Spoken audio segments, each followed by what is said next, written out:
Hey guys, tonight we begin with the rowdy, smoky and slightly sticky world of the Medieval Tavern, the unsung heart of every town, the unofficial news centre, and the only place where a knight, a farmer and a bard could all get equally drunk and equally robbed.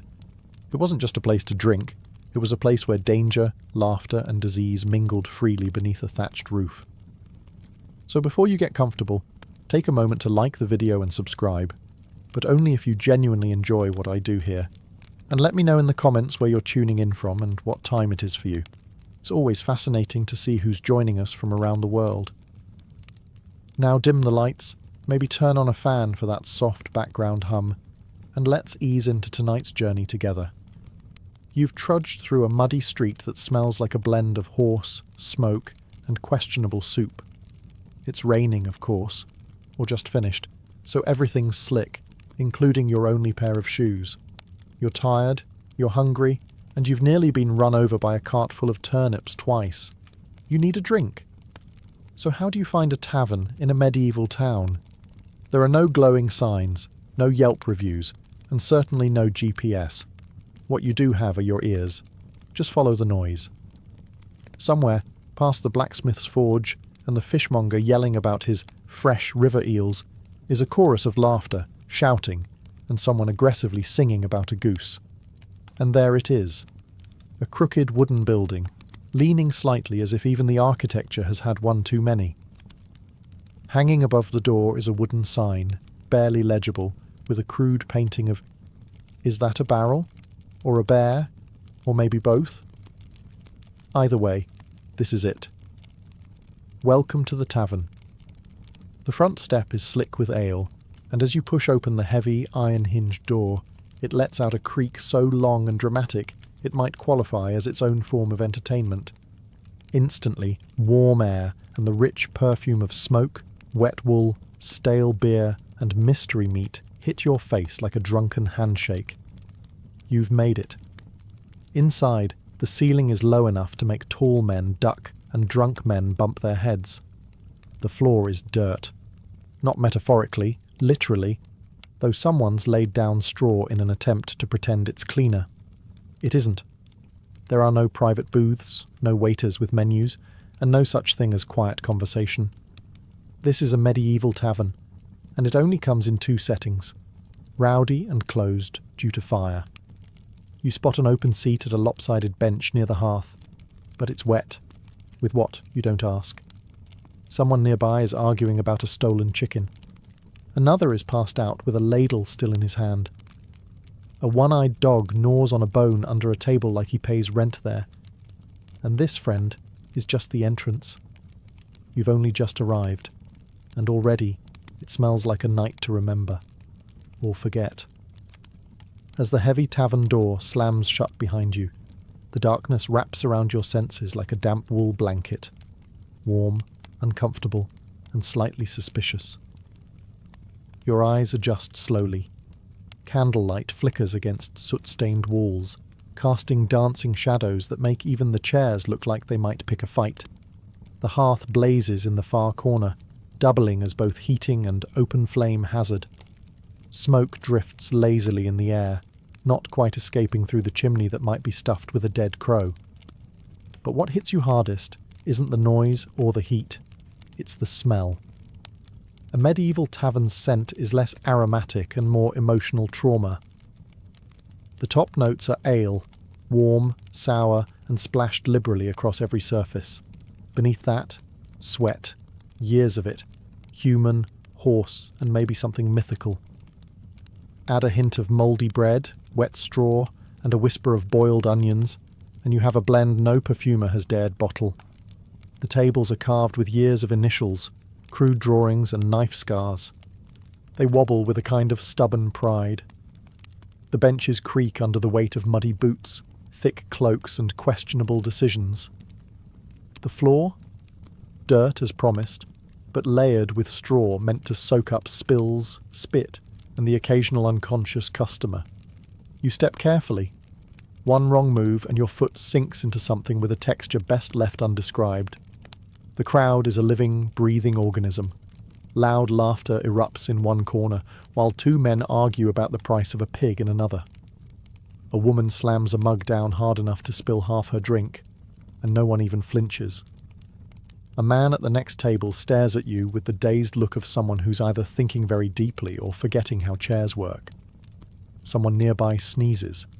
The entire left side of the room collectively leans away. And still, despite the overwhelming assault on your modern sensibilities, there's something welcoming here.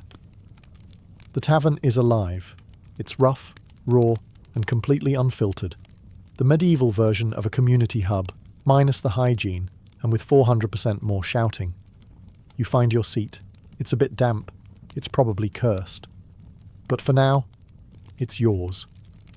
At first glance, the tavern's layout looks like someone arranged the furniture during an earthquake, and then just decided to leave it that way. There's no blueprint, no bar area, no cozy booths in the back.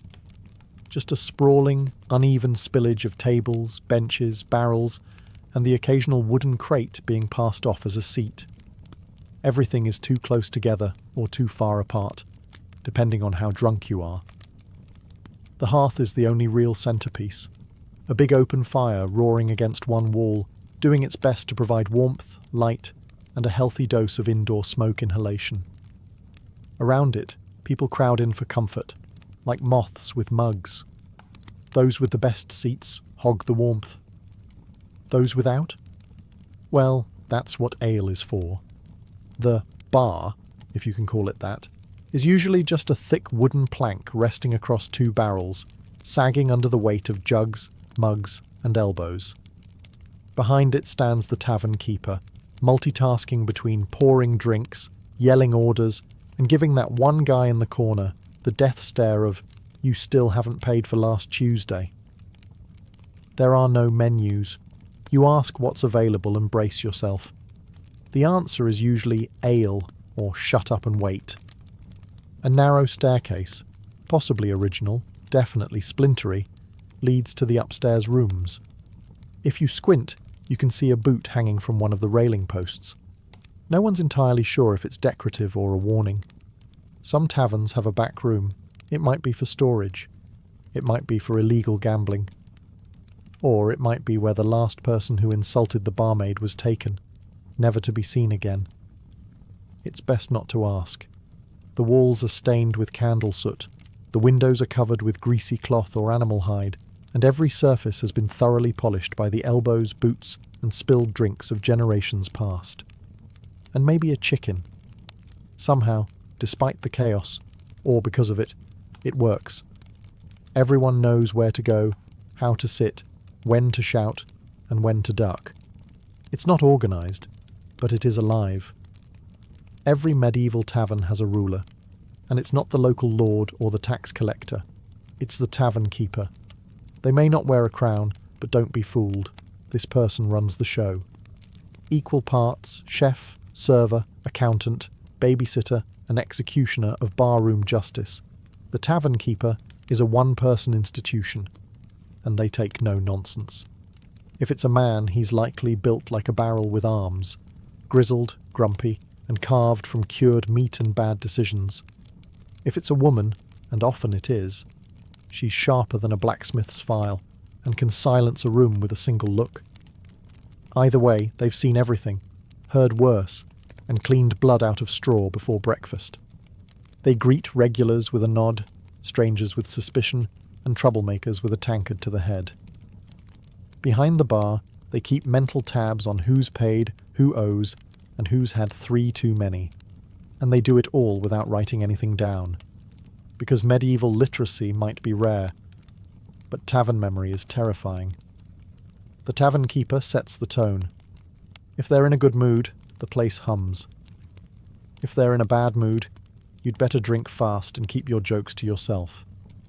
They're the referee in every argument, the judge in every cheating scandal, and the first to grab a club when a fight breaks out. You do not mess with the tavern keeper. They also know everything. Who's in debt, who's having an affair, who arrived in town under a false name. Need information? Bribe the barkeep? Need protection? Sit near them? Need a favour? Better hope you didn't break a mug last week. Some have a helper, a son, daughter, spouse, or orphan they sort of adopted, and now make carry barrels twice their weight. These assistants run drinks, mop floors, and try not to spill anything or get stepped on by drunks. So while the tavern may feel like chaos to you, it's actually a very delicate ecosystem. And in the centre, commanding it all like a storm god in an apron, stands the one person keeping the ale flowing and the roof from collapsing into a riot, the tavern keeper. So, you finally settle onto a creaky bench, dodging elbows and spilled stew. Your throat's dry, your boots are damp, and it's time for the main event, the drink. But don't expect a wine list or a polished mug. This is a medieval tavern. Your choices are limited, lukewarm, and possibly life-threatening. Let's start with the classic, ale. Unfiltered, unpasteurized, and usually brewed in the back room where the dog sleeps. It's thick, cloudy, and often comes with floaties, bits of grain, yeast, or possibly a chunk of the previous customer's moustache. It's not cold because there's no ice. And you don't ask how long it's been sitting in the barrel, you just drink and hope. Next up, mead, honey wine. Sounds fancy, right? In reality it's sweet, strong, and occasionally explosive. If the tavern keeper made it themselves, it might be delicious, or it might taste like regret and bee venom. It's usually served to nobles, wedding guests, or that one bard who insists on being paid in gold or mead. Then there's cider, made from apples that were either freshly picked or dropped on the ground 3 weeks ago. Sharp, tangy, and served in cracked mugs that may double as soup bowls by morning. It's the drink of choice in orchard-rich regions, or for those who want something just alcoholic enough to forget the smell of the man sitting beside them. Wine? Technically, yes. But unless you're in southern Europe or the nobility's in town, it's likely watered down, soured, and served with a side of sarcasm. Good wine is reserved for lords, bishops, and the merchant who just sold 12 crates of salt. And water? That's a bold choice, because half the time it's teeming with invisible death. Boiling costs fuel, and clean wells are rare. That's why even children drink ale. It's not about the buzz, it's about not dying of dysentery before age 8. No one's measuring shots or crafting cocktails here. You drink from mugs made of wood, clay, or tin. Some still have last night's stew in them. You raise your mug, sniff it, and sip. It's warm, it's bitter, and somehow, it's perfect. Because in the medieval tavern, if it's wet and won't kill you immediately, it's a fine vintage. So you've survived the drink? Barely. Now your stomach growls, reminding you that you haven't eaten since sunrise, and your last meal was mostly barley and sadness. Time to eat. But don't get excited. There's no menu, no waiter, and absolutely no one asking if you have any dietary restrictions. You don't order food in a medieval tavern. You ask what's left, then hope it's hot and only vaguely mysterious. The star of the tavern table is usually pottage, a thick stew made from whatever grains, vegetables, and questionable proteins were lying around that day. It's been cooking in the same pot since Monday, and it's now Thursday. New ingredients are added daily. Nothing is removed. It's less of a meal and more of a culinary time capsule. If meat is involved, congratulations. It's probably rabbit, pigeon, or the unlucky chicken who wandered too close to the fire. If it's game meat, it might be delicious.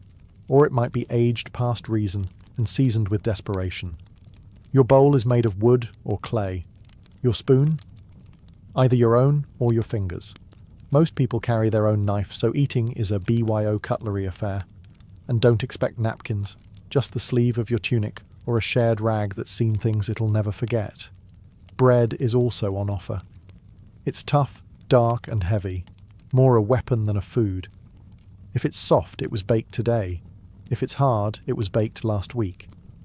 Either way, it pairs well with cheese that smells like an old boot and has started developing its own personality. Sometimes there's salted fish, sometimes pickled eggs. Occasionally you'll find a tavern offering a special, which is just a fancier way of saying, we had too much of this lying around. Flavour, optional, texture, unpredictable. Still, in the flickering firelight, with noise all around and the warmth of food in your hands, it's not bad. It's filling. It's hot. And if you don't think too hard about what's floating in your bowl, it might even be comforting. You're not here for fine dining. You're here to eat like a survivor.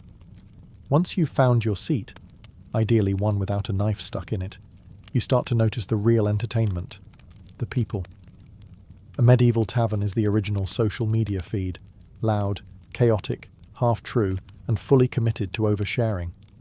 To your left, there's a red-faced farmer, already deep into his fourth ale, retelling the same story about his cow giving birth sideways. He slaps your shoulder mid-sentence like you're a lifelong friend, or a good replacement for the pig he usually drinks with. At the far end of the room, a hooded stranger sits in shadows, nursing a drink slowly. He could be a runaway monk, or a bandit, or just really bad at eye contact. Either way, you're not making small talk with him unless you want to disappear behind the stables. Near the hearth, a soldier in battered armour is regaling a group with tales of battle. His story involves dragons, Frenchmen, and a talking sword. It's definitely false, no one cares. His tankard is full, and his audience is laughing. There's a merchant, loud and sweaty, shouting prices for grain that no one asked for. He pulls gold coins from his pouch like a man begging to be robbed by midnight. A pair of locals play dice on a warped table, their expressions intense. One of them clearly cheats. The other knows and lets it happen, probably saving the fight for when his ale runs out. A bard strums in the corner, voice cracking on the high notes of a love song that sounds suspiciously like one he just made up. No one minds. He's wearing pants, and he's in tune. That's already better than last night's guy. Women wander through the crowd, some tavern staff, others working their own business. They're sharp-eyed, confident, and absolutely not to be trifled with. They'll flirt, laugh, or knock your teeth in depending on your tone. Children occasionally dart between legs, swiping leftover bread or coin. No one stops them. It's just part of the rhythm. Everyone is watching, drinking, plotting, and pretending not to notice the man slumped under the table. This tavern isn't just a place to eat and drink. It's a living, breathing performance. And tonight, you're part of the cast. Forget lutes and ballads for a moment. The real soundtrack of a medieval tavern isn't a song, it's a symphony of chaos. It begins with the clink of mugs, dozens of them slamming against wood in celebration, negotiation, or drunken misfire. Some clang cheerfully, others shatter completely. Both are met with cheers. Then comes the laughter. Big, loud, belly-deep laughter that sounds like it escaped from a wild boar. Most of it makes no sense. A farmer chuckles at his own joke about hay. A knight giggles at the word pottage. A monk wheezes uncontrollably every time someone says duck. You learn quickly not to ask. Voices layer over one another, each louder than the last, fighting for dominance like roosters in a coop. There's arguing, storytelling, shouting about taxes, and at least one person misquoting scripture to win a bet. The bartender yells orders while swatting flies. A barmaid shouts at a man who tried to grab her, and someone keeps repeating, "Another round," like a battle cry. And in the corner, the bard. With a half-tuned lute and 3 missing strings, he plays the same 4 chords on loop, occasionally bursting into verses about lost love, found chickens, or noblemen who wore their pants backwards. No one really listens, unless he starts singing about someone in the room, at which point things get very entertaining or very dangerous. Someone spills something. Someone burps loud enough to make the rafters tremble. Someone else falls off a bench and keeps talking from the floor like it's intentional. In the background, dogs bark, a goat bleats. Why is there a goat? And chairs scrape across dirt like thunderclaps in a wooden cavern. It's not peaceful, but it's oddly rhythmic. Occasionally the room goes quiet. Not by choice, just a sudden lull. It lasts exactly 3 seconds. Then someone farts heroically, and the music starts again. This isn't background noise. This is the tavern's heartbeat. Raw, rowdy, and relentlessly alive. If you listen closely enough, it starts to make sense. A kind of harmony born from disorder. And like the rest of the tavern, it only gets louder the longer you stay. Once the ale starts flowing and the stew starts settling, the tavern transforms. It's no longer just a place to eat and drink. It becomes a medieval casino, minus the velvet ropes and with way more yelling. Gambling is the sport of the evening, and everyone plays, from weathered soldiers to barefoot boys with borrowed dice.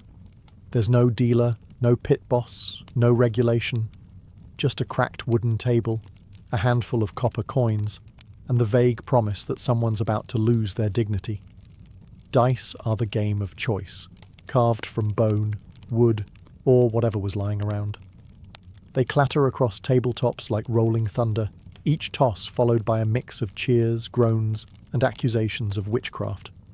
No one trusts the dice. Everyone uses them. Then there are cards, if you're in a more cultured part of town.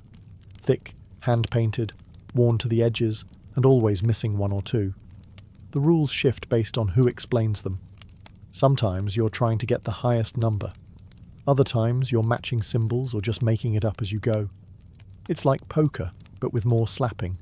Wagers range from money to mugs to livestock. Yes, someone once bet a goat, someone else bet their boots, and someone else bet their own freedom for the night. Spoiler, he lost. The regulars are slick. They shuffle quickly, roll slowly, and smile a little too wide. Cheating? Of course. It's half the fun. A hidden die here, a marked card there, a mysterious cough when the lucky player leans in. If you win big, you buy a round or risk getting jumped. If you lose badly, you smile, pretend you meant to, and slowly push your chair back toward the door. Side games erupt too. Arm wrestling, thumb wars, and the ever-popular who can drink the most without falling over. The winner earns applause. The loser earns a night under the table and a headache that lasts until next market day. But even when the rules are unclear and the stakes are absurd, the energy is addictive. Because in a medieval tavern, luck isn't just a game, it's a gamble with your purse, your pride, and possibly your pants. As the night deepens and the tavern fills with warmth and humidity, a new kind of performance takes the floor. One made of words, music, and confident nonsense. This is story time, medieval style. A bard clears his throat in the corner, gently plucking at a half-tuned lute, the strings squeaking like old boots. He's missing a few teeth, but not a bit of confidence. With a dramatic flourish, he launches into a ballad of heartbreak and heroism. Something about a knight who fell in love with a mermaid and drowned nobly while reciting poetry. No one believes him. Everyone listens anyway. That's how it works here. Truth is optional. Entertainment is everything. Around the tables, others join in. Not bards, just patrons with ale-fueled bravery and a tale to tell. One man swears he once wrestled a bear and lived to drink about it. Another claims he saw a witch turn a cow into a goat. A third insists he's related to Charlemagne on his mother's cousin's side. Everyone's story begins with, "You won't believe this, but..." And they're right. We don't. But we want to. Boasts become ballads. Mishaps become myths. Someone tells a joke so bad it circles back to being good. Someone else recites a poem, likely plagiarized from a monk's scroll. The room claps, hoots, or throws bread, depending on the quality or quantity of the performance. If you're lucky, a skald or minstrel might be passing through. Professionals who travel from town to town, exchanging music for coins, meals, and occasionally a place to sleep indoors. Their songs are polished, their tales long, and their ability to rile up a crowd? Dangerous. But even they know the golden rule of tavern tales. Never let facts ruin a good story. In this smoke-filled room, with the fire crackling and the mugs sloshing, storytelling isn't just entertainment. It's tradition. It's connection. It's how you make friends, enemies, and the occasional lifelong drinking partner. By midnight, Half the tavern is reenacting the story of the one-legged knight who fought off 6 highwaymen with a ladle. You laugh, you cheer, you forget it's all made up. Because in a medieval tavern, every liar is a legend, if the story's good enough. As the night deepens and the ale keeps flowing, something changes in the air, a kind of boozy boldness. The bard is halfway through his 3rd song about unfaithful shepherdesses, and suddenly, everyone's feeling romantic. Welcome to medieval flirting. Subtlety has left the building. It starts with eye contact, or at least one eye, slightly squinting through a mead-induced haze. A man with 2 remaining teeth leans across a bench and slurs, "Milady, your beauty burns brighter than the hearth." She responds by hurling a bread crust at his forehead. The room cheers. Others try their luck more gently, offering refilled mugs, clumsy compliments, or offers to help carry a bowl of stew so it doesn't spill. Spoiler, it still spills. If you're a woman in the tavern, staff, guest, or travelling merchant, you're likely used to fending off at least 3 would-be poets, 2 arm wrestlers, and 1 man who tries to impress you by balancing a knife on his nose. Sometimes it works. Usually, it ends with a black eye or an empty purse. For those actually seeking companionship, taverns offer more than just flirting. Courtesans work the room with practiced ease, knowing who has coin, who has charm, and who will pass out before making it to the stairs. Transactions are discreet, but the implications are loud. Jealous lovers? Oh yes. Nothing sparks a tavern fight faster than a stolen glance, a wandering hand, or a husband catching his wife laughing a little too hard at the bard's joke about bishops. Tables are overturned, mugs are weaponized. A bench gets broken in half, again. And yet, somewhere in the middle of all this chaos, genuine sparks fly. A shy baker's daughter and a travelling stonemason laugh over shared stew. 2 drunk farmers bond over a mutual hatred of turnips. A monk accidentally flirts with a nun. Love, or something like it, survives in even the rowdiest corners. Because in the medieval tavern, romance is equal parts charm, chance, and not falling face first into your bowl mid-sentence. You might win a heart, you might earn a slap. Either way, you're going to remember it, or at least hear about it the next morning. It was bound to happen. Maybe someone spilled a drink. Maybe someone accused someone else of cheating at dice. Maybe 2 people claimed the same bench and neither backed down. Or maybe someone said something about someone else's mother, goat or soup. Doesn't really matter. Suddenly it's on. The tavern, once a blur of music and mugs, turns on a dime. A stool flies. A tankard crashes to the floor. Someone yells, "Hold my bread!" and launches themselves over a bench with all the grace of a drunk catapult. No one is surprised. In fact, most people don't even stop drinking. A bar fight in the Middle Ages isn't rare, it's expected. It's practically a feature. And while it sounds terrifying, it's usually more comedic than deadly. People swing wildly, miss, trip, and land in someone's dinner. Hair is pulled, beards are grabbed, shirts are torn. The tavern keeper roars like a battlefield general while holding a ladle in one hand and a club in the other. Occasionally someone joins the fight with no idea why. They just saw action and leapt in, fists first. Others place informal bets, cheer, or slide their mugs out of splash range. Weapons? Rare. Most folks know better. Pulling a blade in a tavern can turn a casual brawl into a full-blown tavern legend, and no one wants to be banned from the only place that serves hot food and warm ale. Eventually, someone hits the floor and stays there. Someone else stumbles into a wall and decides that's as good a place as any to sit and rethink their life. The fight burns out like a tavern candle, suddenly and without ceremony. And here's the strange part. Once it's over, it's over. The fighters are separated, mugs are refilled, someone starts a song, and within 10 minutes, everyone is laughing again, including the guy with the bleeding nose. No grudges, no lawsuits, just bruises, stories, and maybe a new nickname like One-Eyed Arnold or Benchbreaker Bill. Because in a medieval tavern, a good fight, is just part of a good night. Messy, ridiculous, and weirdly bonding. And if no one gets hurt too badly, it's just another round of entertainment.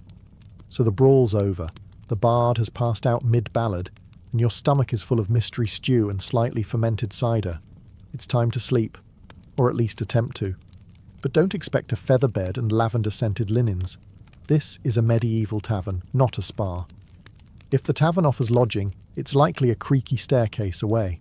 Upstairs, past slanted floors and beams low enough to test your skull's durability. The rooms are small, cold, and absolutely shared. Privacy doesn't exist. You're sleeping shoulder to shoulder with strangers, some snoring like church bells, others dreaming loudly in languages you've never heard. Beds? Technically, most are straw-stuffed mattresses, thin, lumpy, and crawling with what medieval folks fondly called companions. You lay down fully clothed, boots on, dagger under your pillow, not for comfort but for defensive strategy.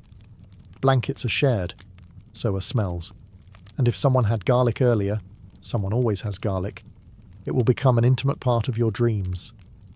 If you're too poor, or too drunk, for a room, you sleep downstairs, on a bench, under a table, or just in a corner by the hearth, curled up next to a dog that may or may not belong to the tavern. You'll be stepped on, probably sneezed on, and maybe used as a footrest. The tavern never really quiets. Even after the last mug is drained and the last fight patched up, there's always someone muttering in their sleep, a log popping in the fire, or a distant fart echoing through the rafters. And yet, somehow, you drift off. It's not comfortable. It's not clean, but it's safe enough. The fire keeps the worst of the cold away. The tavern keeper keeps watch with one eye open and a club in hand. And the noise becomes its own kind of lullaby. Familiar, human, alive. You'll wake with a sore neck, a dry mouth, and a questionably acquired bruise. But for a few hours, you sleep, in the company of travellers, rogues, farmers, and fools. No kings, no silence, just snoring, straw, and the faint hope your boots are still there come morning. Dawn creeps in like an uninvited guest, sliding pale light through the cracks in the shutters and poking at your eyelids with merciless persistence. The tavern has changed overnight, not quieter exactly, but quieter in a defeated sort of way. You open one eye. Someone's boot is on your chest. Someone else is mumbling in their sleep about sheep taxes. The bard is snoring under a table, clutching his lute like a lover. A chicken hops across the floor, pecking at yesterday's bread crusts. No one questions where it came from. The fire has died down, leaving the room cold and smoky. A few patrons begin to stir, groaning like wounded warriors from battles fought entirely inside their own skulls. One man sits up, looks around, and lies back down. Having decided today isn't worth it. The tavern keeper is already up, because of course they are. Clattering mugs, sweeping straw into fresh piles, reheating something in a pot that smells both inviting and slightly vengeful. They shoot a look at the bodies on the floor, then bang a ladle against a mug like a morning bell from hell. Up or out? That's your wake-up call. There's no breakfast buffet. If you're lucky, there's more pottage, now even thicker than last night. Bread is rewarmed, ale is watered down, and no one has the strength to complain. Some patrons just dunk their heads in a barrel of rainwater outside and call it clean living. You check your pouch. 2 coins and a button. Better than expected. Your boots? Still here. One of them has a bite mark, but they're yours. A win. A few new faces trickle in. Early risers, travellers, workers in need of a drink before dealing with livestock, taxes, or worse, neighbours. The tavern begins to stir again, like a beast slowly waking. Someone starts retelling a story from last night.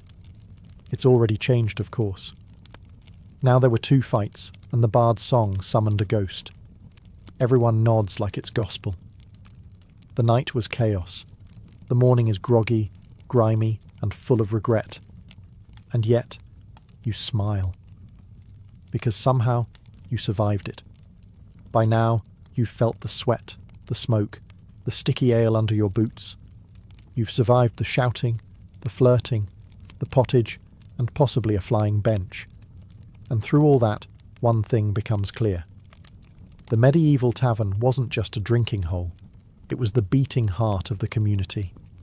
In a world with no phones, no newspapers, no social networks, the tavern was where news travelled. A merchant from the coast could share gossip from a foreign port. A soldier could describe the war from the front. A bard could sing songs that stitched people together, even if the lyrics changed every night. This was a place for connection. Farmers drank beside craftsmen. Pilgrims shared bread with thieves. Strangers became friends, or at least drinking buddies, before the second round. Here, social classes blurred, rumours were born, alliances were made, and grudges were buried, or fuelled further, depending on how the dice rolled. The tavern was also where business happened. Deals made, contracts shaken over splinters and spilled cider. It was a court, a confessional, and a theatre stage all at once. You could find a job, lose your purse, get married, or start a feud in a single evening. And it offered something else too. Something you couldn't buy at the market or pray for in a chapel. Relief. From the cold.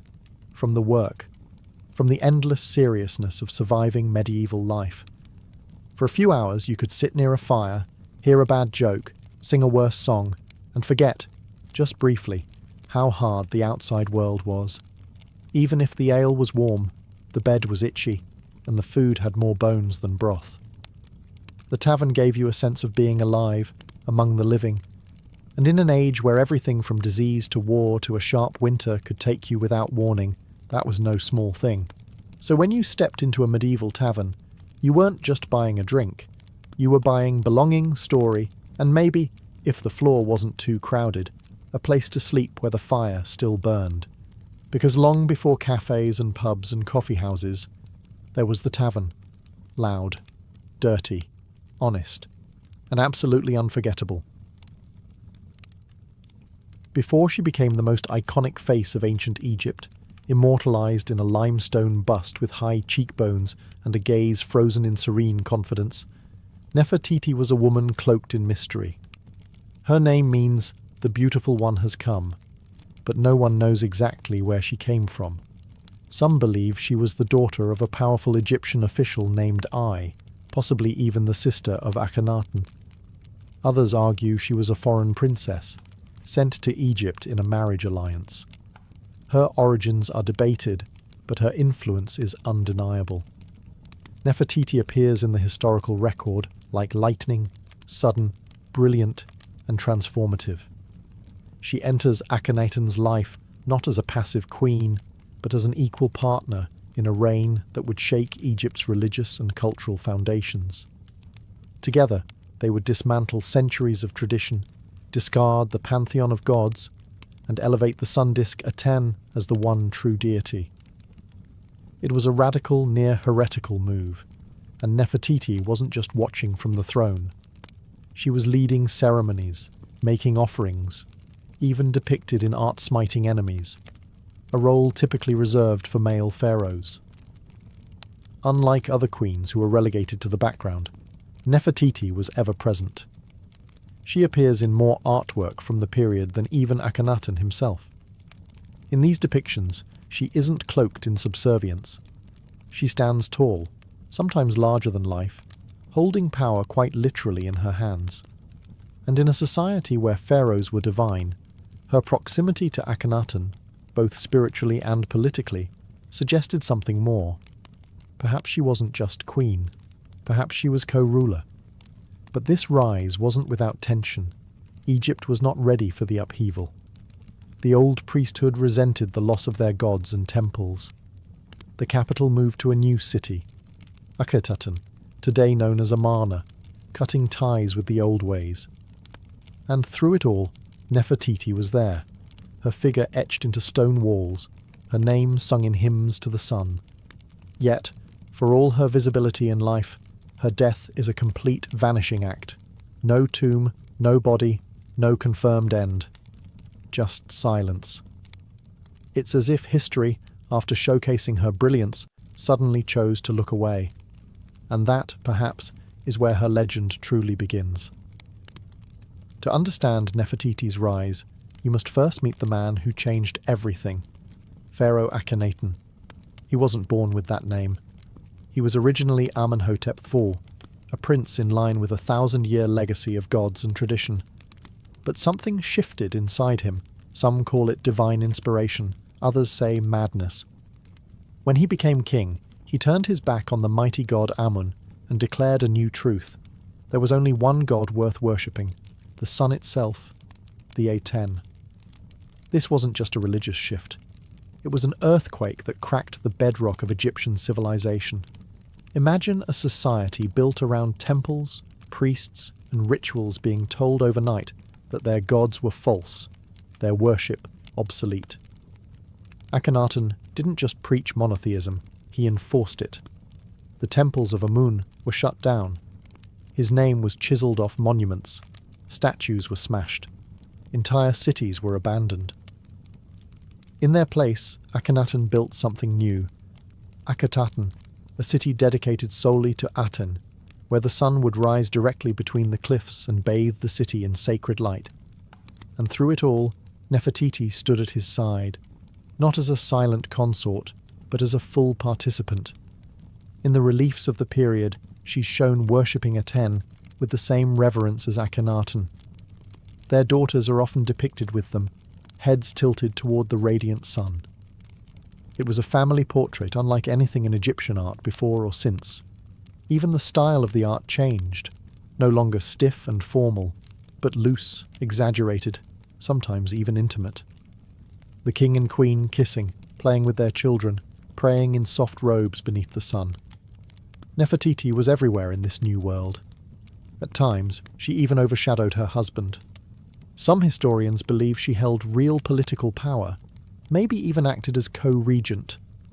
There are inscriptions that refer to her as Neferneferuaten, a name some believe she used when she began ruling in her own right. It's unclear if Akhenaten shared the throne out of love, strategy, or necessity, but it was clear. Without Nefertiti, this revolution may not have held together as long as it did. But revolutions are fragile. The gods don't take kindly to being replaced. And the people?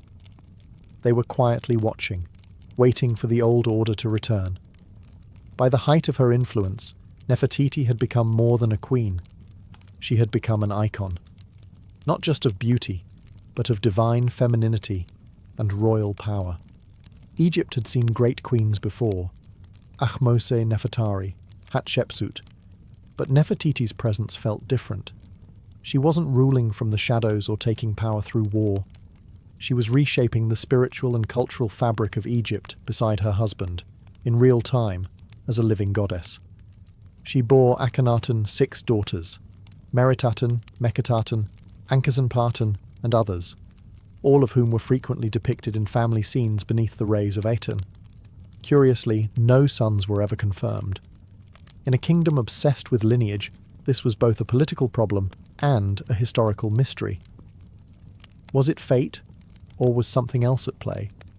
Some suggest Akhenaten may have had sons with other wives, or even, more controversially, with Nefertiti herself, fueling modern speculation and uncomfortable theories that range from the speculative to the salacious. What is certain is that motherhood was central to her image. In art, Nefertiti is portrayed cradling her children, their tiny arms reaching up to touch her cheeks. These aren't stiff, cold statues.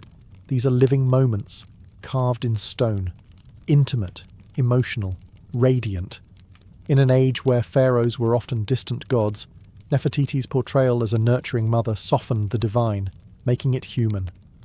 Yet there was another side to her iconography, one far more powerful. In multiple depictions, Nefertiti wears the blue crown usually reserved for male rulers. She is shown smiting enemies, riding chariots, making offerings without Akhenaten beside her. These were not symbolic gestures. This was a queen performing the sacred duties of a king. It suggests a quiet but radical truth. Nefertiti may have been preparing for something more than partnership. she may have been preparing to rule.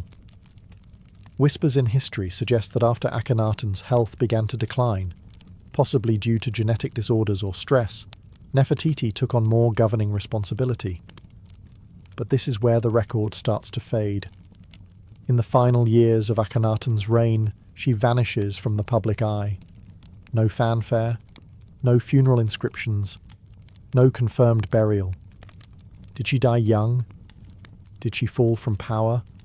Or was she about to become something even greater than a queen? Something history tried and failed to erase? One day, Nefertiti was everywhere, etched into walls, praised in hymns, ruling alongside a revolutionary pharaoh. And then, like a breath in the desert wind, she vanished. No ancient Egyptian queen had ever been so visible. Yet around year 12 of Akhenaten's 17-year reign, the records grow eerily silent. Her name disappears from the inscriptions. Her image fades from the art. No tomb, no death announcement, no mourning scene. For a woman so central to Egypt's cultural upheaval, her absence is more than strange. It's a black hole in history. So what happened to her? One theory suggests the simplest answer: she died. Childbirth was risky, even for royalty. Nefertiti's second daughter, Meketaten, also disappears from records around this time, possibly indicating a dual tragedy, a mother and daughter lost in the same dark moment. But if that were true, why no elaborate funeral, no tribute, no temple? This was a woman revered like a goddess. A quiet death doesn't fit the script. Others propose something far more political. Perhaps Nefertiti fell from favour. Maybe the tides turned within the royal court. Akhenaten, increasingly isolated, could have sidelined her, possibly in favour of another consort. Some suggest a co-ruler named Smenkhkare, an enigmatic figure who appears briefly in the historical record, may have replaced her. Was this a male heir? A half-brother? Or was Smenkhkare Nefertiti herself, under a new name? That's the most electrifying theory, that Nefertiti didn't disappear at all. She transformed. Evidence suggests someone named Neferneferuaten ruled in the final years of Akhenaten's reign. This individual used feminine grammar in inscriptions and even referenced Akhenaten as her beloved husband. Could this have been Nefertiti, crowned as pharaoh in her own right? If so, she would have joined the rarest ranks in Egyptian history, a female king like Hatshepsut before her. But even this theory dissolves in sand. Neferneferuaten's reign ends abruptly, and then comes a name more familiar: Tutankhamun, later Tutankhamun, a child king who would reverse his parents' reforms and restore the old gods. If Nefertiti did reign alone, it was short. And if she was Smenkhkare or Neferneferuaten, she ruled as a ghost queen, visible only in hints, half-carved cartouches, and broken relics, a puzzle missing its centerpiece. And so, just as suddenly as she arrived, the most powerful woman in Egypt disappears. But her legend, that was just beginning to take shape. As the dust of Amarna began to settle, a new figure emerged, a boy king barely old enough to hold a scepter. His name was Tutankhamun, later changed to Tutankhamun, and he would become the most famous pharaoh in the world, not for what he did in life, but for the treasures found in his untouched tomb. But what matters here is this: who was his mother? The historical records are frustratingly silent. His father was almost certainly Akhenaten. But the identity of his mother remains shrouded in confusion. Some scholars argue that Nefertiti was his stepmother. Others speculate she may have been his biological mother, pointing to art and timing that seems to place him as a young child during her final public appearances. If Nefertiti truly bore Tutankhamun, it would make sense. His early reign was clearly guided by someone with a steady hand, and his decisions to reverse his father's religious revolution may not have been entirely his own. And that's where the intrigue deepens. Who was steering the ship during Tutankhamun's fragile reign? The boy king was only about 9 when he took the throne. A child can't restore a religious empire alone. Someone was behind the scenes. Someone experienced in court politics, religion, and public symbolism. Could it have been Nefertiti, ruling from the shadows? Or was it the high priest Ai, her possible father? Or perhaps both, working together to erase the chaos of Amarna and return Egypt to its old gods? One of the more compelling pieces of evidence comes from a golden shrine found in Tutankhamun's tomb. It shows a woman anointing the young king, a woman with features eerily similar to Nefertiti. If that was her, it means she may not have vanished at all, but stayed at the heart of power in a more discreet form. Still, without a named tomb, without a confirmed mummy, we are left with only fragments. If she did guide Tutankhamun, her fingerprints are everywhere, but her name is gone, scrubbed from temples, left out of king lists, as though someone tried to erase the memory of a woman who once ruled like a god. And yet, the irony is rich. Tutankhamun's fame would resurrect her image, because in searching for his story, the world stumbled upon hers. For someone who stood at the center of Egypt's most radical era, queen, priestess, possible pharaoh, Nefertiti left behind no confirmed tomb. Not a single monument bears her death rites, no sarcophagus, no funerary mask, no inscription whispering her final words to the gods. It's as though she evaporated. This absence has haunted Egyptologists for over a century. In a culture obsessed with the afterlife, where every noble was embalmed, mummified, and buried with instructions for the soul's journey, how could one of the most powerful women in Egyptian history be lost? Theories abound. One possibility is that she was buried hastily and without ceremony in the waning years of the Amarna period. Perhaps her radical legacy made her dangerous in the eyes of the new regime. Her tomb may have been dismantled, her name defaced, part of the sweeping effort to erase the memory of Akhenaten's heresy. After all, the return to traditional gods was swift, and vengeance in stone-cut hieroglyphs was common. Another, more tantalizing theory suggests her tomb was never truly lost. It was simply misidentified or still hidden. Some researchers propose that she lies within the Valley of the Kings itself, concealed behind the walls of Tutankhamun's tomb. In 2015, radar scans of KV-62, the famed tomb of King Tut, indicated possible hidden chambers. Was Nefertiti buried just inches away, sealed off and forgotten beneath layers of history and gold? That idea captured the world's imagination. A queen sleeping just beyond reach. Egyptologists held their breath, but further scans yielded inconclusive results. Excavations slowed, funding dried up, and once again Nefertiti retreated into myth. Yet her absence is loud. We have her images, dozens, perhaps hundreds, her likeness captured in stone and pigment. Her bust, now in Berlin, still gazes with unfathomable grace across museum glass, as if she knows something we don't, as if she's waiting. Every year, new digs continue in Amarna and the valley. Every year, whispers stir. Could a sealed chamber finally give up her secrets? Could a cartouche in forgotten sand spell her true name? Or is she destined to remain the eternal riddle, an unfinished sentence in the story of Egypt? If history buried her, it didn't succeed for long, because the search for Nefertiti never truly stopped. It only deepened. If her tomb was never found, and her body never identified, why do we still remember Nefertiti? The answer sits behind museum glass, beneath soft lights in Berlin's Neues Museum. A painted limestone sculpture that has captivated the world since its rediscovery in 1912. The bust of Nefertiti.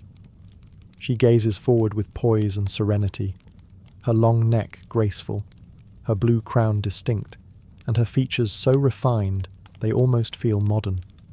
One eye is unfinished, perhaps left that way intentionally, or perhaps a forgotten detail during the workshop's final days. Yet, even incomplete, she is timeless, unforgettable. The bust was discovered by German archaeologist Ludwig Borchardt in the ruins of the sculptor Thutmose's studio at Amarna. When he brushed away the dust and revealed her face, he knew instantly what he had found. In his diary he wrote, "No use describing it, you have to see it."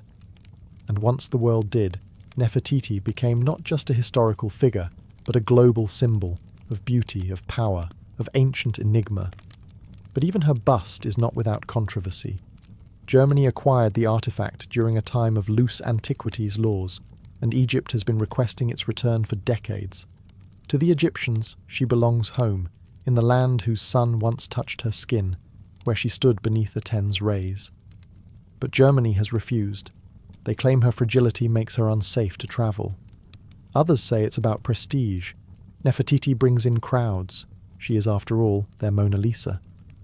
Still, her presence, wherever she may be, has changed how the world sees ancient women. She wasn't just a passive beauty. Her bust captures something regal, assertive, almost challenging. She looks like someone who held secrets, made decisions, changed the course of empires. And she did. It's remarkable how a single sculpture, delicate and silent, can resurrect someone lost to time. We may never find her tomb. We may never know how she died. But through this bust, Nefertiti achieved something extraordinary. She became immortal not in gold, but in human memory. The face may be still, but the story it tells, that continues to speak, louder than ever, across the centuries. Nefertiti's story lives somewhere between stone and silence, between what we know and what we want to believe. Few figures in ancient history have inspired such relentless fascination and such profound mystery. She is a paradox, one of the most documented women of her time, and yet still largely unknowable. Over the centuries, she's been imagined as many things. To some, she was a goddess in human form, the living embodiment of divine beauty. To others, she was a political mastermind, the force behind the throne, perhaps even the throne itself. Some have portrayed her as a romantic figure, tragically lost in the sands of revolution. Others paint her as ambitious, even ruthless, navigating a collapsing empire with elegance and calculation. But what do we truly know? We know she was more than a royal wife. Her imagery rivals that of kings. Her presence during religious rites, royal ceremonies, and even scenes of battle reveals a woman not just beside power, but wielding it. In a patriarchal world, she carved out her own space, not through rebellion, but through presence, through poise, through sheer command of the visual and spiritual language of her time. We know she was central to one of history's boldest religious shifts. While Akhenaten may have envisioned the monotheistic sun cult, it was Nefertiti who embodied it. She was the human face of a divine ideal, the bridge between the Aten above and the people below. She didn't just serve the gods, she was their image. And we know that after her disappearance, her memory was nearly erased. The backlash against Akhenaten's regime swept her name into oblivion. Her statues were smashed. Her inscriptions were defaced. Her role in history intentionally buried. Yet here we are, 3,000 years later, still whispering her name. Why? Because myth has a way of surviving where facts cannot. Because when a woman becomes both an icon and an enigma, she slips into a space where time can't reach her. Because sometimes the questions echo louder than the answers. And maybe, just maybe, that's exactly how Nefertiti wanted it. To be remembered, not explained. To be admired, not contained. To live forever, not as a woman of one tomb, but as a queen of endless speculation. More than 3 millennia have passed since Nefertiti last walked beneath Egypt's sun, yet her shadow still stretches across our world, etched in museum glass, whispered through academic halls, splashed across the pages of novels and screens of documentaries. Unlike most historical figures, she hasn't faded into the past. If anything, she grows larger with time. There's something irresistible about her, not just the beauty. We've seen beauty before. It's the mystery. The deliberate blank spaces in her biography feel like a challenge, a taunt, as if she's daring us to try and understand her, knowing full well we never truly will. And in that way, she's become something more than historical. She's become archetypal. Every generation reinterprets Nefertiti in its own image. In the early 20th century, she was an exotic queen, mysterious and submissive. In the feminist wave, she became a symbol of female power, an ancient ruler lost to patriarchal erasure. In modern media, she's a style icon, an African queen, a political player, even a possible pharaoh. She has lived 1,000 second lives, not through facts, but through imagination. But maybe that's the most fitting afterlife of all.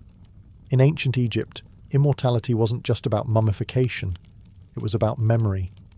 If your name was spoken, your image seen, your story retold, you lived on. You could travel the field of reeds, dine with the gods, exist beyond death. Nefertiti, whether by design or by chance, has achieved that. Her name is spoken across continents.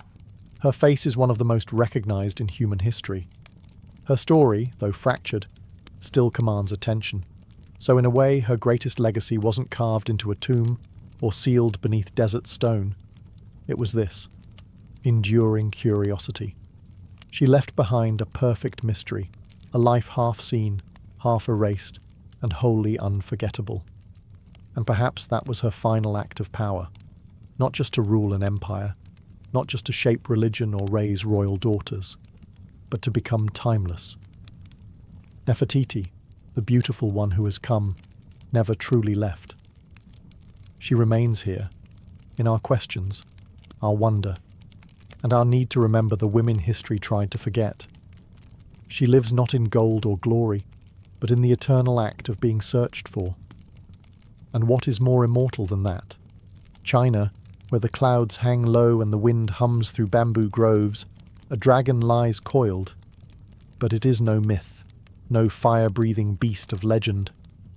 This dragon is made of earth and stone, carved by centuries of calloused hands and patient vision. It is the Longji rice terraces, known to locals as the dragon's backbone, and its curves ripple across the mountainside like scales, shimmering with water, rice, and ancient pride.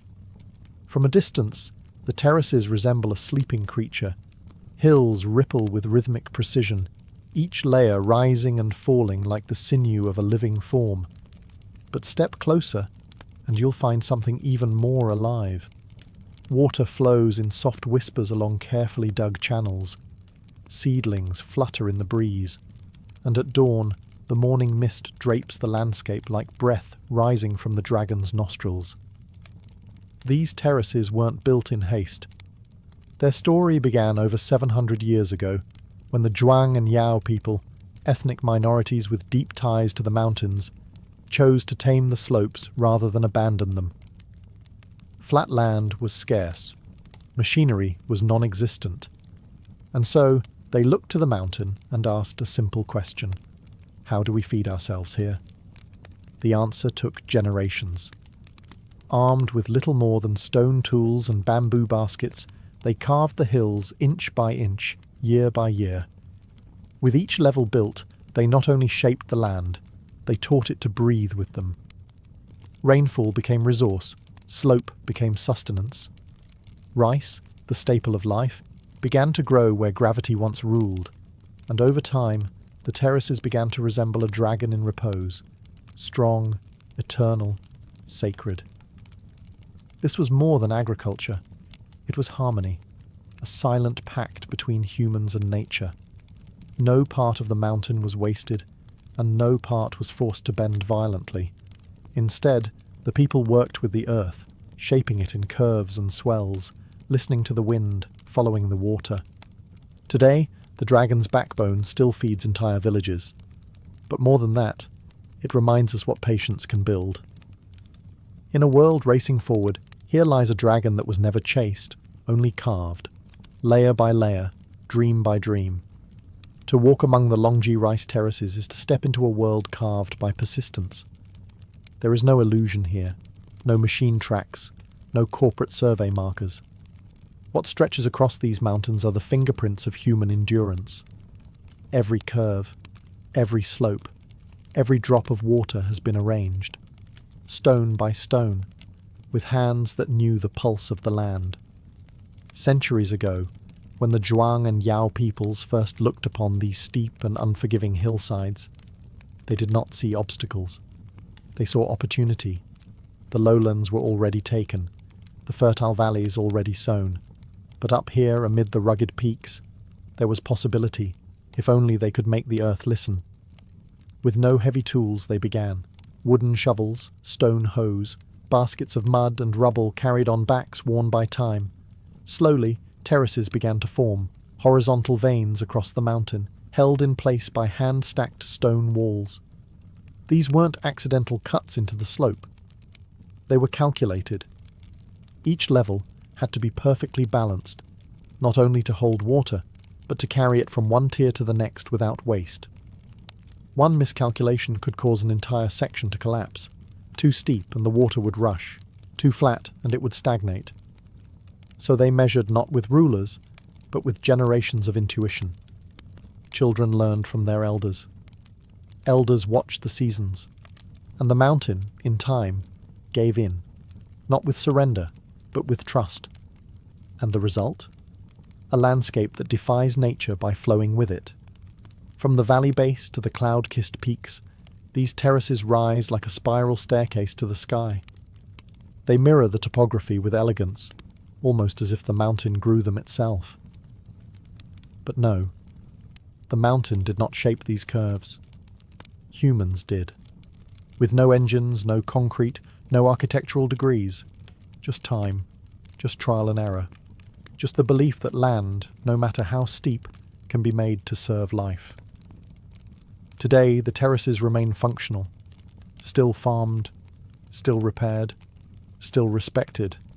No bulldozers, no shortcuts. The old ways survive not because they resist the future, but because they proved something rare. That tradition, when rooted deep enough, can outlast every storm. If the dragon's backbone is muscle and bone, then water is its blood.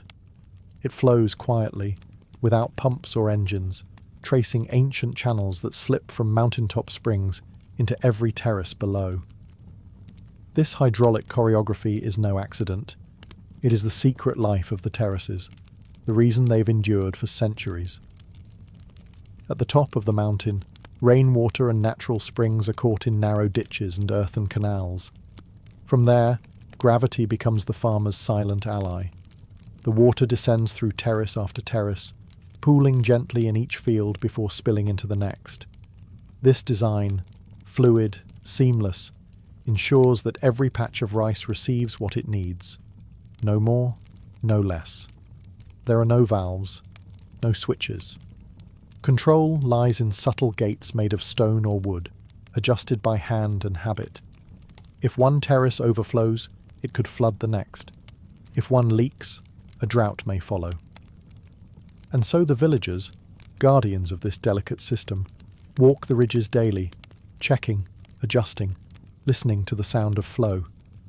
It's less like farming, more like playing an instrument. One wrong note, and the whole song is off. But the water does more than feed rice. It mirrors the sky.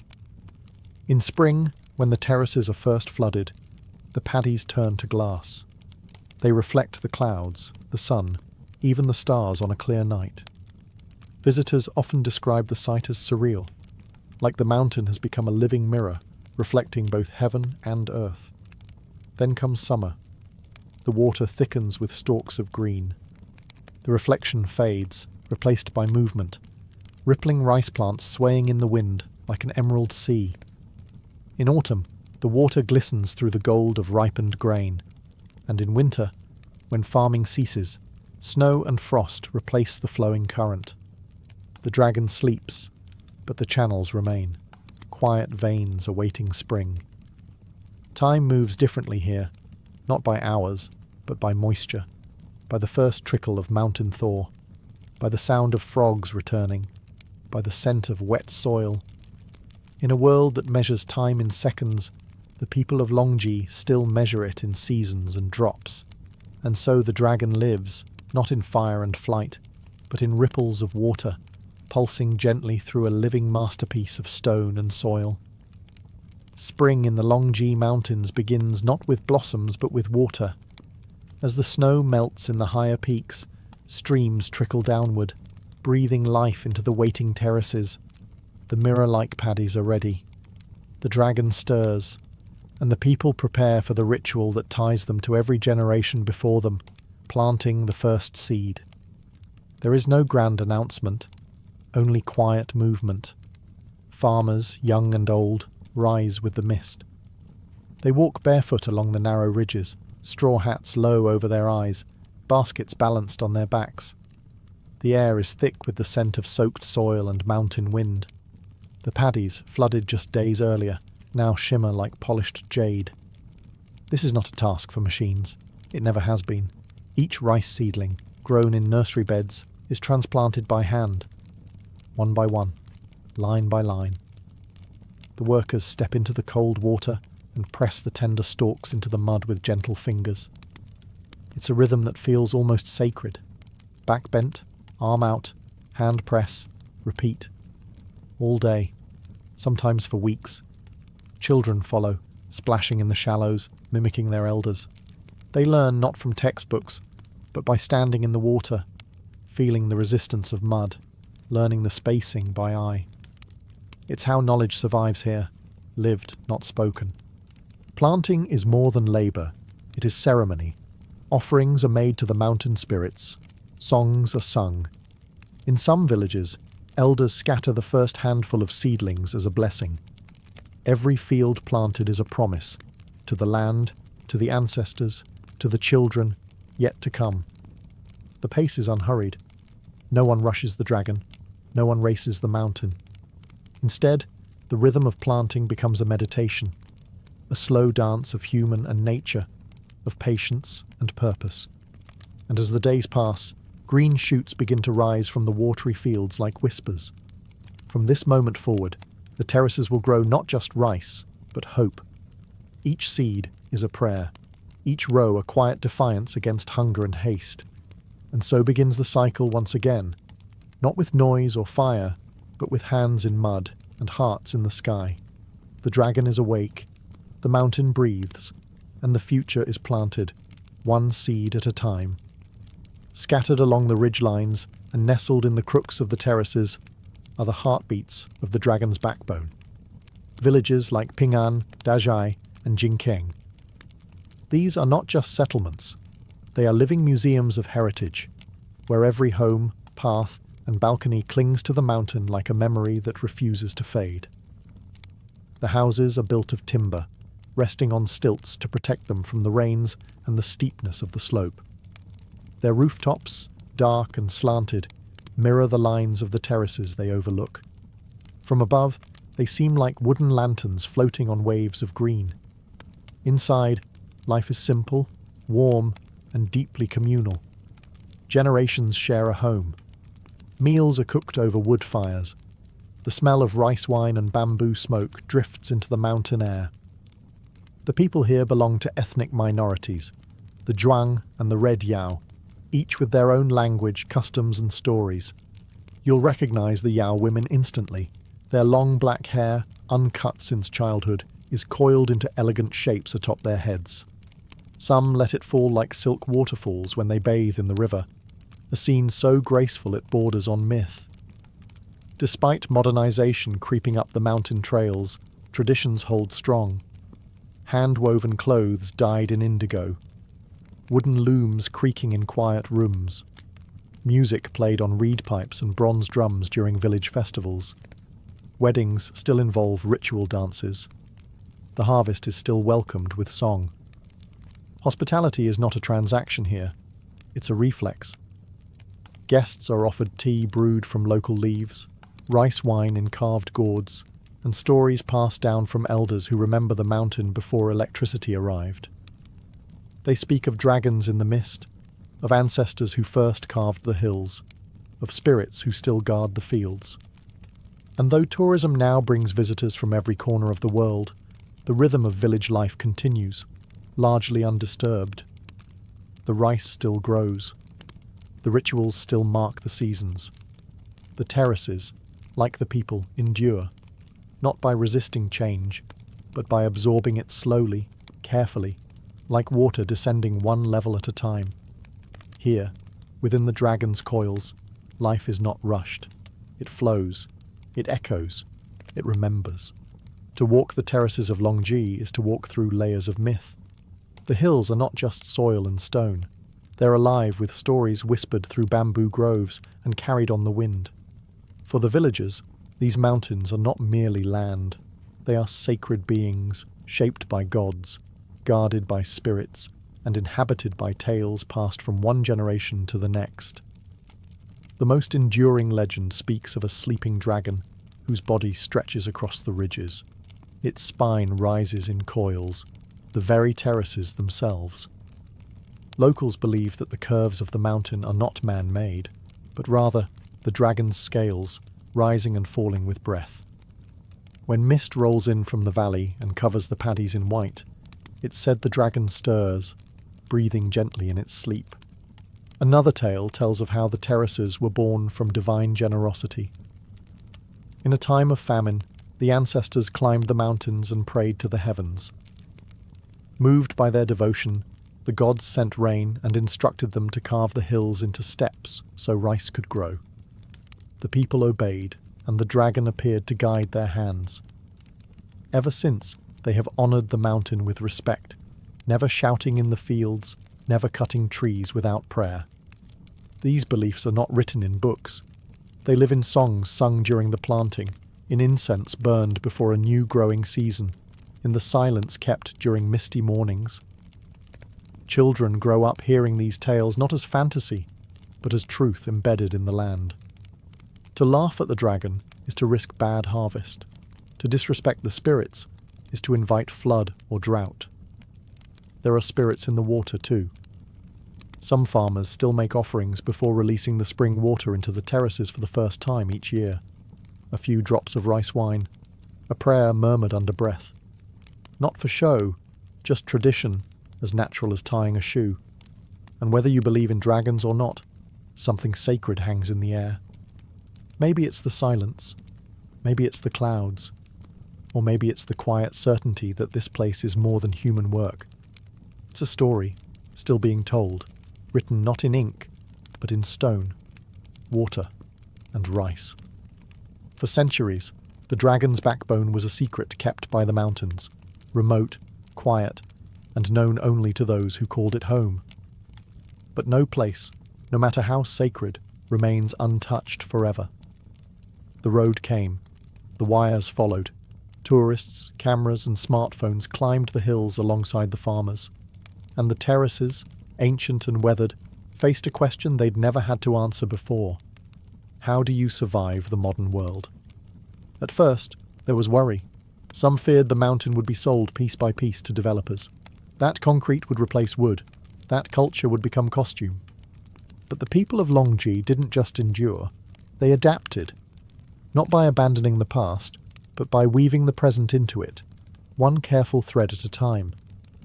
Villagers began opening their homes to guests, not as resorts, but as family stays. Visitors eat local meals, sticky rice steamed in bamboo, wild greens picked that morning.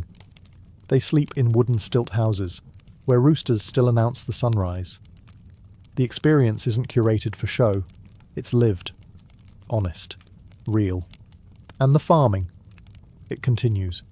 Each season, locals still flood the terraces, still plant by hand, still harvest with sickles worn smooth by time. Children attend school by day, but help in the fields at dusk. Tourism may bring income, but rice brings life. One supports the other. Both are essential. Some young villagers have left for the cities, but many return. There is something magnetic about the terraces, something deeper than nostalgia. It's the sound of water sliding through the channels, the way the stars reflect in the paddies, the way the mountains teach patience. Local festivals have grown louder, yes. There are now microphones where there were once drums, Signs in Mandarin and English stand beside sacred springs. But the rituals still happen. Offerings are still made. Elders still lead the songs. The dragon's backbone didn't resist change. It absorbed it, with grace, with balance. The terraces remain not because they are frozen in time, but because they breathe with time, flexing, adjusting, but never breaking. In an age where tradition is often sacrificed for progress, Longji stands as quiet proof that progress can walk gently, if it chooses, that the old ways still have room in the modern world, especially when they are this beautiful. The dragon's backbone is never the same place twice. With each season, it sheds its skin, transforms its colours, shifts its mood. While cities change in years, the terraces change in weeks, draped not just in light, but in rhythm. To stand among them through a full year is to witness a mountain breathe. Spring arrives like a mirror. The terraces are flooded in preparation for planting, and the still water reflects the sky like silver glass. Clouds drift not just above, but below your feet. Visitors speak of walking through heaven. The fields look empty, but they're full of potential. Beneath the surface, life is stirring. Summer brings a burst of green. The rice shoots stretch tall and straight, blanketing the hills in an emerald cascade. From a distance, the terraces look like ribbons of velvet, rolling in every direction. The air is warm and wet. Frogs call from the paddies. Farmers, knee-deep in water, work from dawn till dusk, their hats bobbing like tiny sails on a jade sea. Autumn is gold.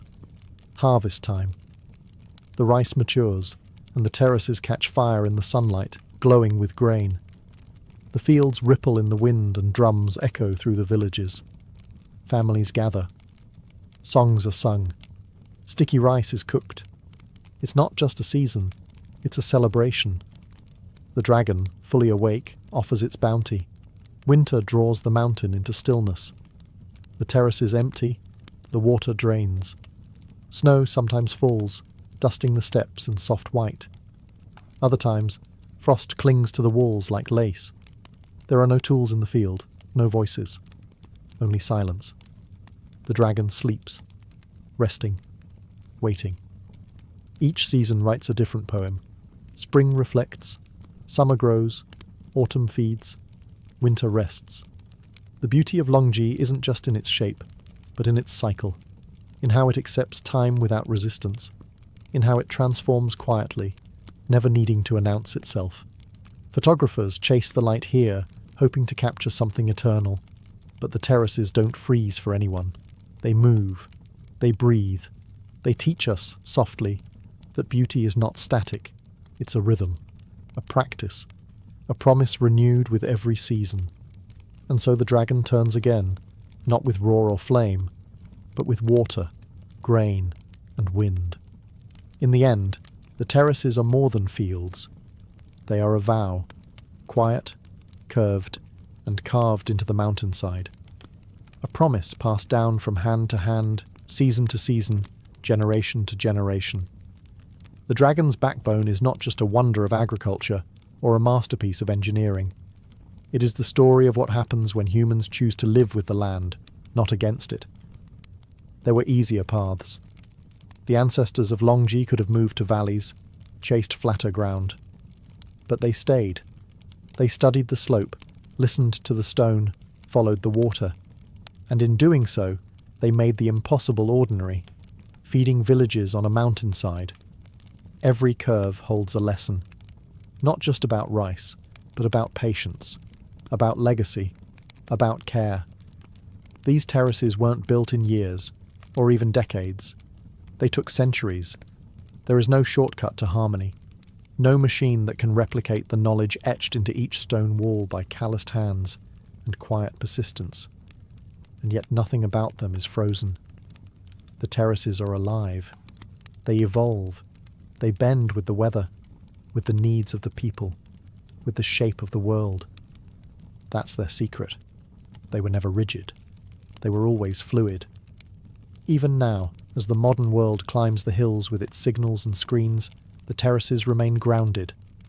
They change, but they do not vanish, because their roots are not just in soil.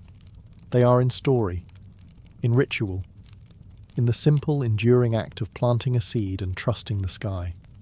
To walk the dragon's backbone is to witness a contract between humans and the earth, a contract signed with sweat and sun, renewed with every harvest.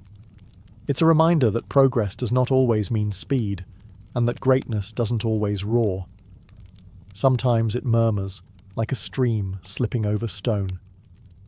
And perhaps that is why the terraces speak to so many, from farmers to travellers to dreamers, because they represent what we've nearly forgotten.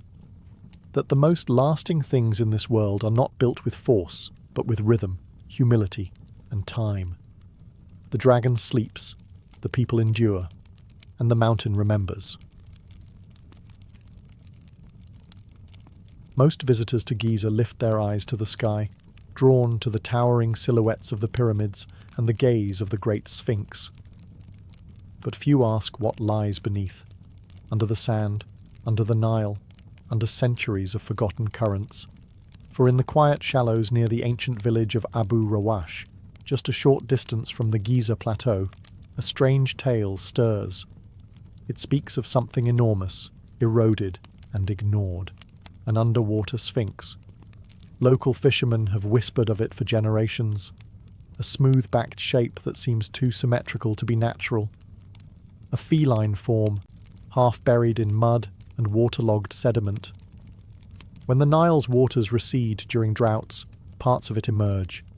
Stone curves, grooves, and what some say is a carved paw, impossibly worn but unmistakably shaped by hands.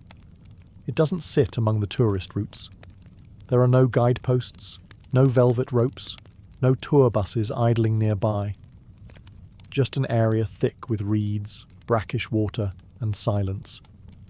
Explorers who ventured there claim the land itself feels different, charged, as if memory clings to it. Beneath the murk, sonar scans have picked up geometric patterns and what appear to be blocks placed with intent. But what truly startles are the claims that this figure, a sphinx-like formation submerged near Giza, may predate the pyramids entirely, not by decades, but by millennia. If true, it would shatter the established chronology of Egyptian civilization. The mainstream timeline anchors the Great Sphinx at around 2500 BCE, but this underwater form, if genuinely carved, could belong to an age when the Sahara was still green and the Nile ran wild through a wetter, lusher land.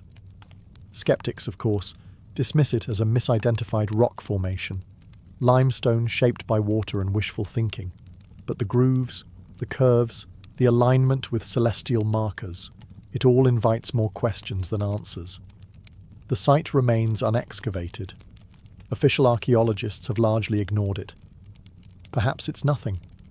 Perhaps it's everything, a relic not just of Egypt's past, but of a world lost to flood and time. For now, the so-called underwater Sphinx lies quiet, not sleeping, waiting, and if it could speak, one wonders what secrets it would tell, and why so many seem determined not to listen.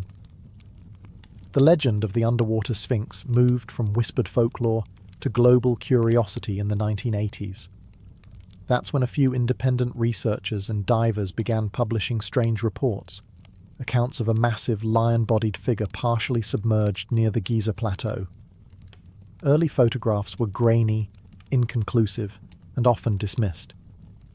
But they sparked something that couldn't be put back in the bottle: curiosity, and more dangerously, doubt.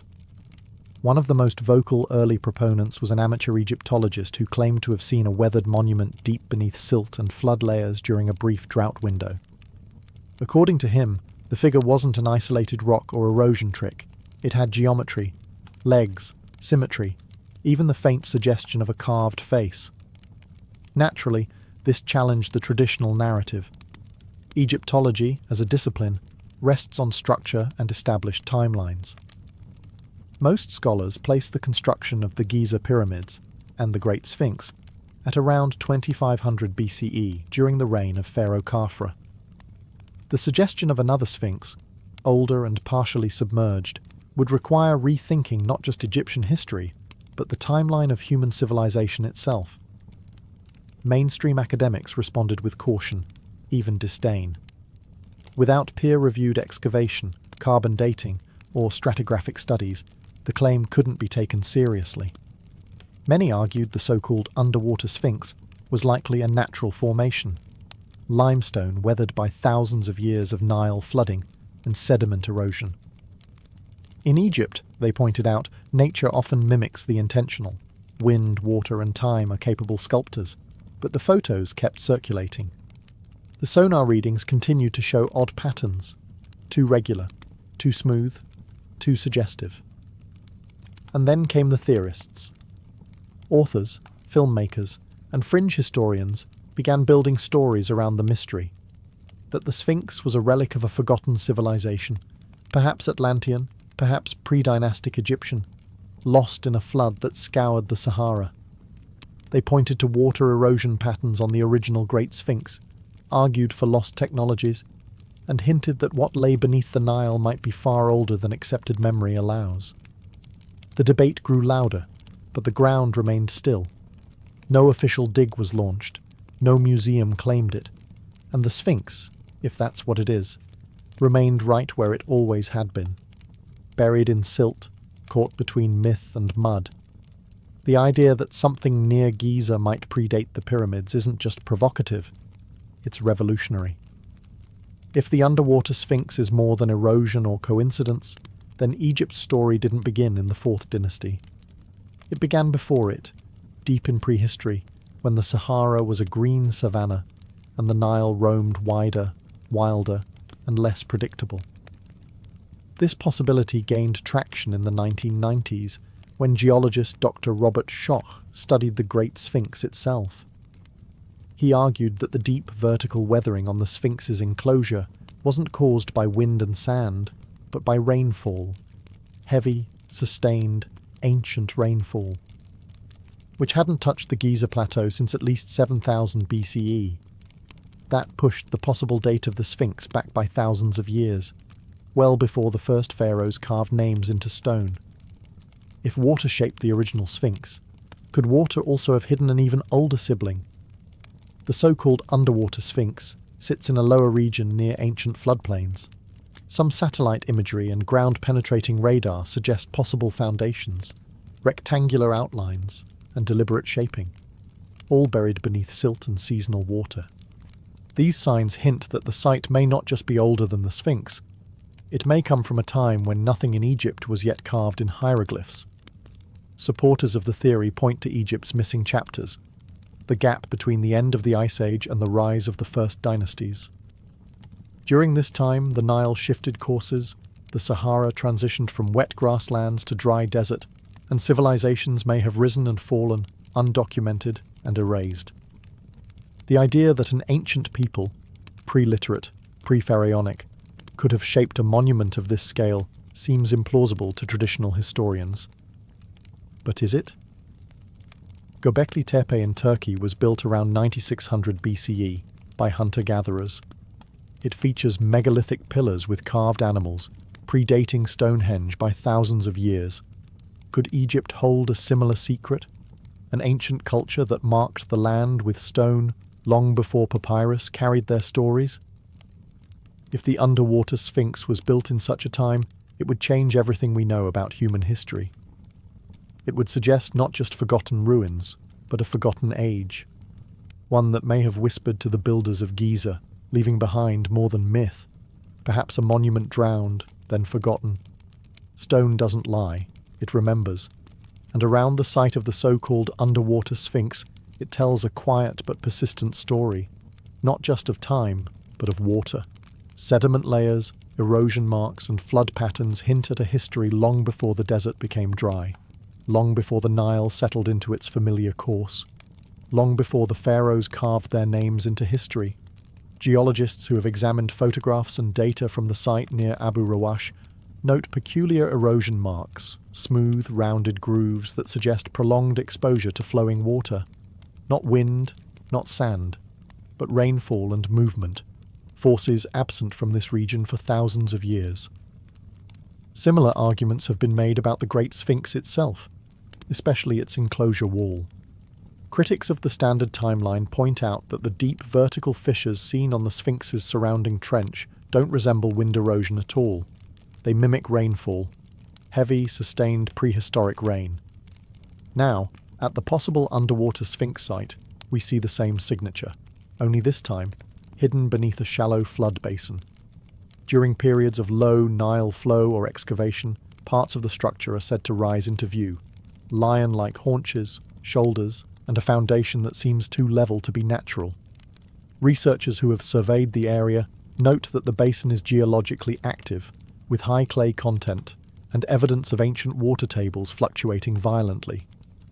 The stone there is heavily worn, but not randomly. The wear follows the shape of the structure itself, flowing in lines that suggest deliberate carving, then drowning.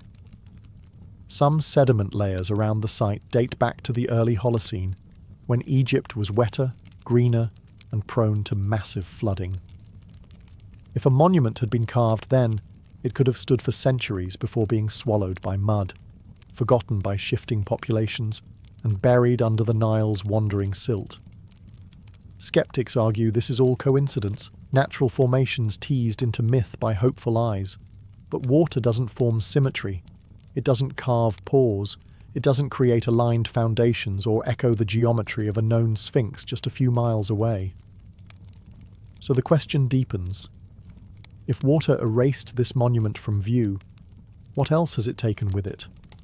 And more urgently, how much of history still lies hidden beneath the surface? If the Underwater Sphinx is truly there, silent, carved, and ancient, why hasn't it been excavated? Why does it remain beneath layers of mud and silence, passed over by archaeologists, ignored by governments, and left to the currents? The answer, like the artifact itself, lies beneath the surface. Egypt's archaeological institutions are protective, rightfully so. The nation guards its ancient heritage with rigid protocols, strict excavation rules, and an insistence on academic consensus. Digging up any site, especially one that challenges the traditional timeline, requires permits, funding, international oversight, and, most importantly, institutional approval.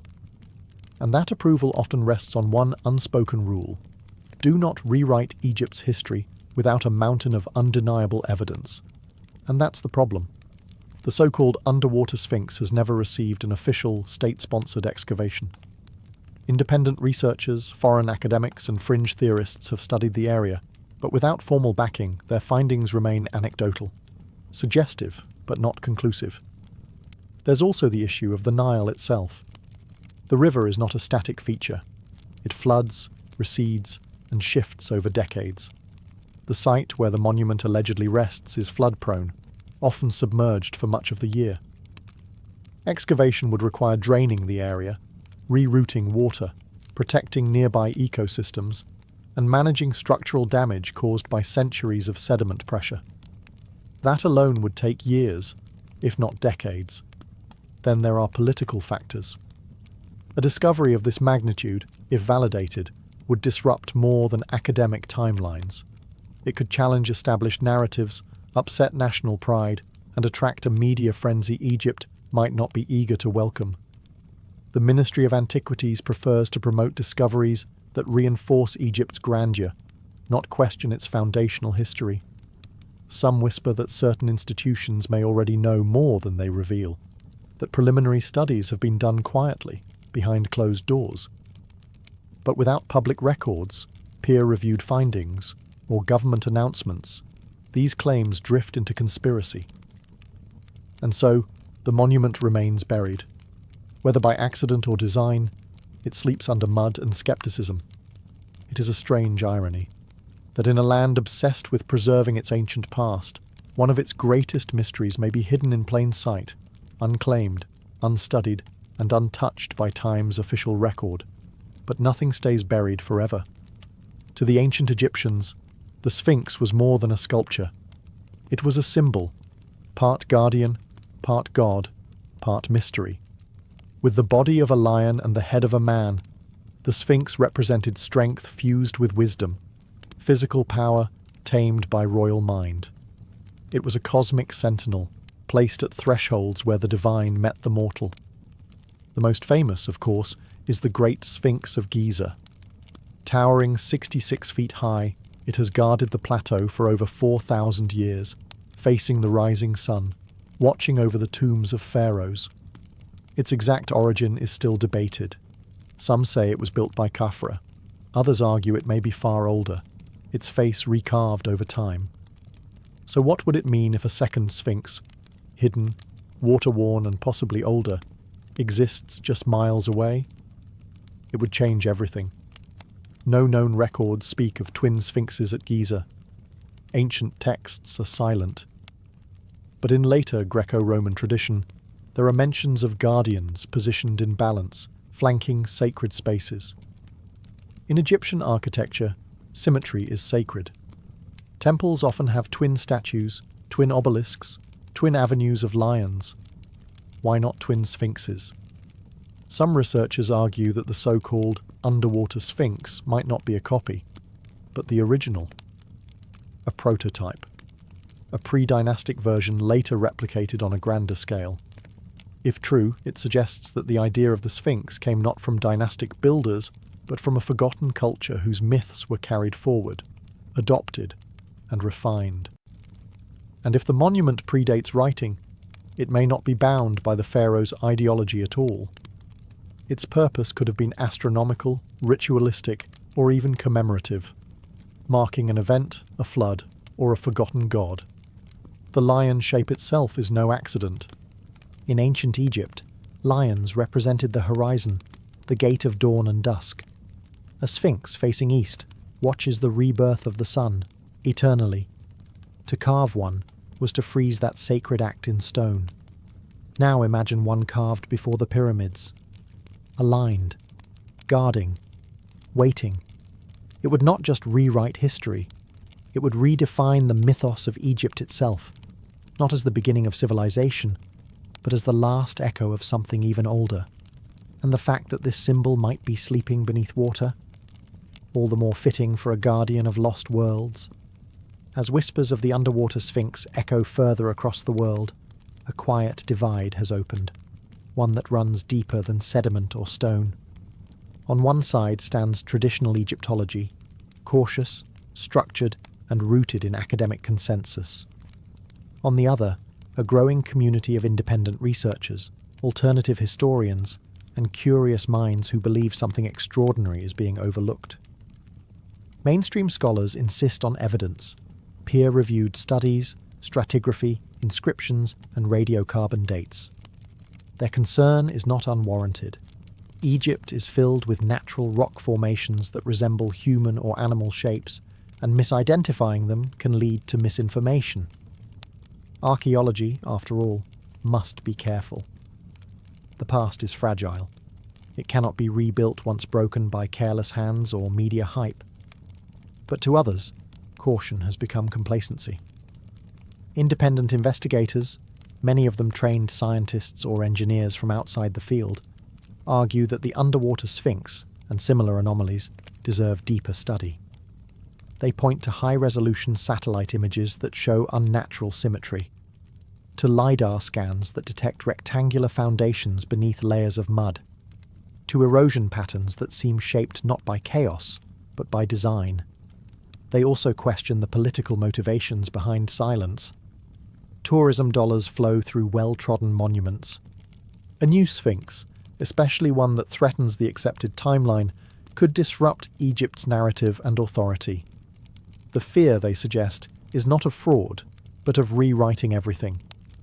Books, documentaries, podcasts, and conferences now regularly feature the Underwater Sphinx.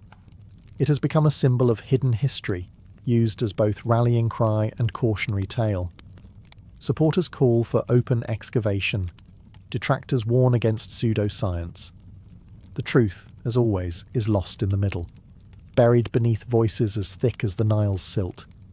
The divide isn't just academic, it's emotional. It speaks to how we approach the past. Do we trust only what has been confirmed, or do we follow the hints left just beyond reach? The underwater Sphinx forces that question into the open. It's not just a rock or a relic, it's a litmus test for how curious we're allowed to be. And as long as it remains unearthed, both sides will continue to argue, above a monument that says nothing, yet might change everything. There's something haunting about a mystery buried in plain sight, especially when it wears the face of a lion and stares up from the mud with ancient silence. The so-called underwater Sphinx near Giza may or may not be real, but its pull is undeniable. It stirs something in us, a yearning not just to discover, but to remember. Because deep down, the story of a forgotten monument taps into something older than archaeology, the human sense of loss. We've always lived beside ruins. Cities fall, languages die, civilizations vanish beneath waves, sand and ash. We look to the past not just for answers, but for identity. Who were we? How far back do our stories stretch? And what have we forgotten in our rush toward progress? If the underwater Sphinx is real, if it was carved by hands before recorded history, it becomes more than a relic. It becomes a voice from a chapter we didn't know existed. A marker from an age when people may have understood the stars differently, honoured the earth more intimately, or carried a mythology we can only guess at. Some believe it belongs to an advanced prehistoric culture lost to global catastrophe, a theory often dismissed as fringe. But whether or not that's true, the emotional gravity remains. To imagine a monument carved long before the pyramids, submerged by rising waters, and then erased, is to confront how fragile civilization truly is. And perhaps that's why the story persists. It reminds us that time is not linear, that empires are temporary, that even stone can disappear if the river flows long enough. But more importantly, it reminds us that discovery isn't over, that Earth still holds secrets not written in textbooks. In an era defined by instant answers and global data, the underwater Sphinx is a rare thing, an unanswered question, a possibility, a mystery not yet solved by drones or algorithms. And whether it proves to be natural rock or a forgotten monument, it already holds value, because it makes us wonder. Wonder if the past is deeper than we thought. Wonder if myth holds memory. Wonder what lies just beneath the surface, waiting for someone to listen. The underwater Sphinx of Giza, whether carved or accidental, confirmed or dismissed, remains where it has always been, beneath the surface, beneath the mud, the water, the weight of time. It has no plaque, no name, no spotlight, and yet it speaks softly in the absence of answers. For every monument we've unearthed in Egypt, there are others still buried, still waiting. Some are too fragile to uncover, others are lost to the shifting Nile, drowned beneath layers of silt and secrecy. And a few, like this one, sit in plain view, ignored not because they lack importance, but because they ask questions we're not yet ready to answer. Maybe that's what makes the underwater Sphinx so powerful. Not its size, not its age, but its silence. It forces us to confront the limits of what we know and the discomfort of what we might have overlooked. In truth, it may never be excavated. Politics, funding, and tradition form walls taller than any tomb. But that doesn't mean it's irrelevant. Quite the opposite. The monument's very obscurity has turned it into a mirror, reflecting not just what lies buried, but what we choose to remember, and what we choose to forget. It also reminds us that history is not a closed book. It's a living puzzle, scattered across landscapes and shorelines, waiting for a shift in tide, a change in thinking, or a brave question to unsettle the dust. Perhaps one day the water will recede and the full form will rise, pause, face, and all. Perhaps radar will confirm what myth has long suspected, or perhaps the mystery will remain, passed from generation to generation, like a whisper between stones. But whether monument or mirage, the underwater Sphinx already serves its greatest purpose. It stirs the imagination, and in a world drowning in certainty, that may be its greatest gift. Because maybe the most ancient things aren't just buried in sand or time. Maybe they're buried in us, in our need to explore, to remember, and to believe that somewhere out there, beneath waves or desert, the past still breathes and still waits to be found.